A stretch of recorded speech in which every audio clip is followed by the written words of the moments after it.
Are you looking for an easy way to spice up your TikTok videos? Adding an echo effect can make your content stand out, and it's simpler than you think. In this video, I will show you how to add echo effects to TikTok from your camera roll in just a few simple steps.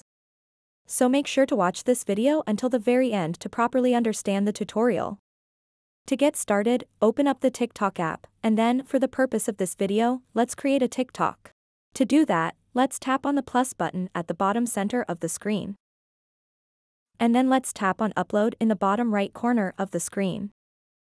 After that, let's select a video from the camera roll.